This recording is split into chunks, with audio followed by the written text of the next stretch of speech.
Hey guys, what's up? Welcome to another episode of the Bourbon Rookie. My name is Kevin. I am the Bourbon Rookie. Today I have an offering for you from Blade and Bow. Blade and Bow. Very cool looking little bottle with that cool gimmicky Blanton style gimmick with the key hanging off the side. I guess you're supposed to pull this to uncork it.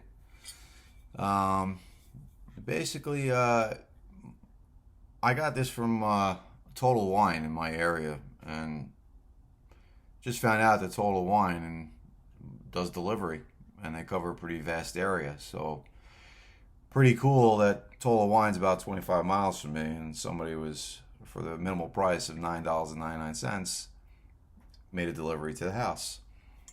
They don't offer a large selection online, but it's satisfying nonetheless, especially if you want to try new things. So I have this that I was looking to do a tasting on, and in looking at the bottle, it's pretty cool because all the information that you really need on this is on the bottle. They don't really offer the mash bill, particularly. The claim to fame here is Solera blending, which I never heard of. Again, I'm a rookie at all this crap, but and if you're somebody who's into hardcore stuff, you probably are offended by me saying crap. But the Solera blending, all right. So they take different aged whiskeys and they basically blend them together. I didn't know that. Okay, and basically, I mean, you can read the description online, which is what I did. You basically you take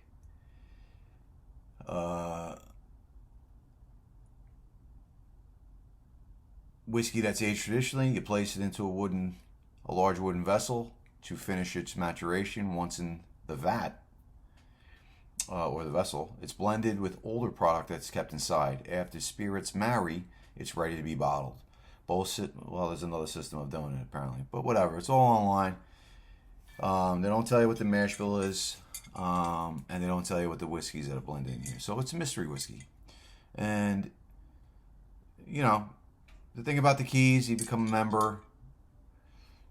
There's 5 differently made keys, just like with Blanton's, with all the different horsies, and you collect them, and they basically, you join the key club, and they basically give you a shout out for buying as much whiskey as it took to get the 5 different keys. So with that, I'm going to open this bad boy, and I'm going to pour it blindly, and I'm going to give it a tasting impression. And right off the bat, what a pain in the balls. Oh, excuse me, pain in the ass, pain in the rear. Oh, not so much. Lid came right off once I got that off. Not a real tight seal on that cork either.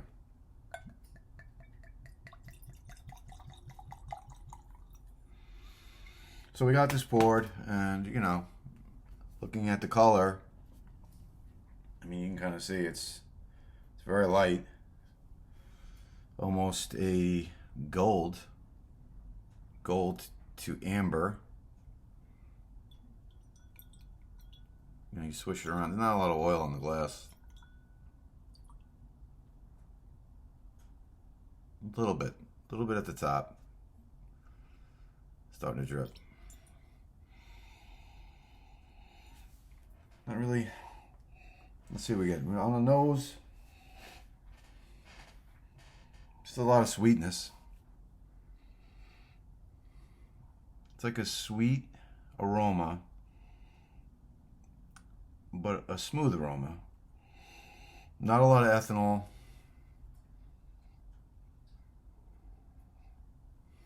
Picking up light notes of vanilla, and especially with this Shiraz, I should be picking up more than that. It's a light hint of vanilla, light hint of like a caramel.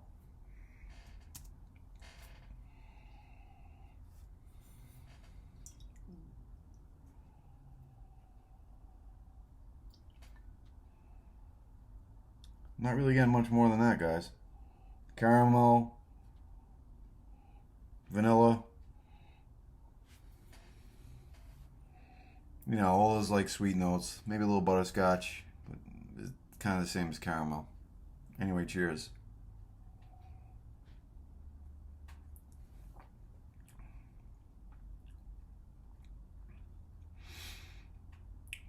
So, this mystery whiskey right off the bat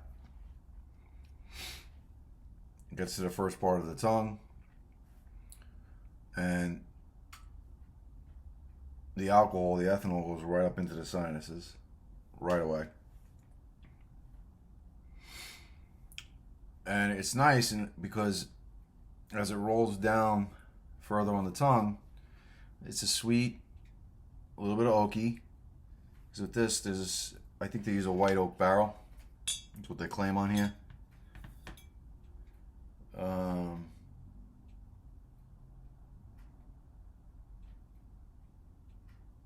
I think it's a white oak barrel that they use. Where is it? It says on one. Yeah, charred American white oak. And it says to create whiskey with notes of sweet toasted cereal, warm winter spice, and dried fruits. Well, that's kind of dead on. Now that I know what their description is, which I didn't read that before, that's kind of what I'm getting. It's you plant the seed, and I guess the nose and the mouth will follow.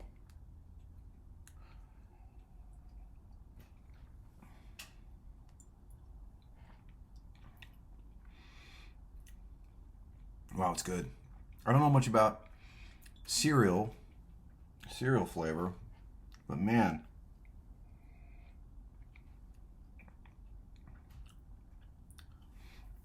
this is delicious. It's really good. Well, I'm not somebody who has a lot of experience with bourbons, but this one's good. And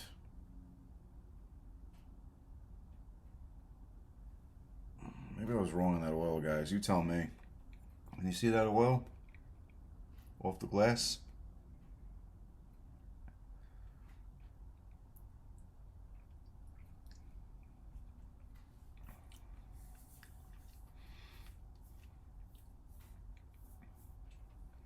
Yeah, that's good. That's got, to me, it's got a little bit of everything. It's got a little bit of a baking spice, like a brown sugar. Okay. There's a little bit of a fruit note on there that I'm trying to pick up. Maybe a little apricot. And then when it hits the back of the throat, it's like a light, what do you call it? Like a light. Is it a smokiness? Where you feel that heat right here, and it starts to travel down toward the Adam's apple. It's really good. I'm really impressed, and this is my first pour. It's not like I don't have any experience with this.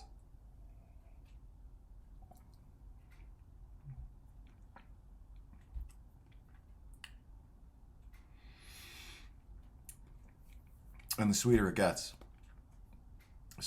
and the contrast between the sweet and I guess the white oak that you're getting in the sinuses and down the throat really complement each other well. This might be one of my favorite bourbons I've had so far. It's a pleasant surprise. I think I paid roughly $42. I mean, I don't have the info in front of me, but it was anywhere from 42 to $50 from Total Wine. Their Total Wine's usually a little dollar or two more on average, depending, than my local liquor store here. And then you factor in the delivery charge. Take that out of it. But this is really good, and I will definitely be adding a lot more of these to my collection. I don't,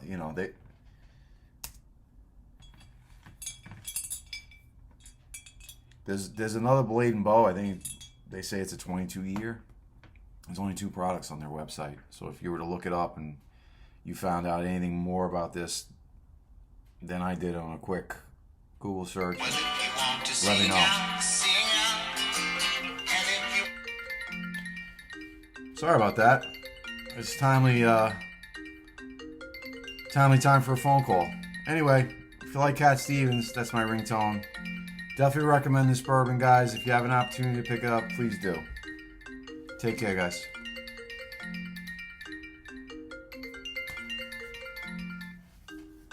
Joe. Hello? Hey, sorry. Yeah. Yeah, she's still in the hospital. She just got into the psych ward about 20 minutes ago, and she called me. So she's, I went to the hospital. She's very pissed off.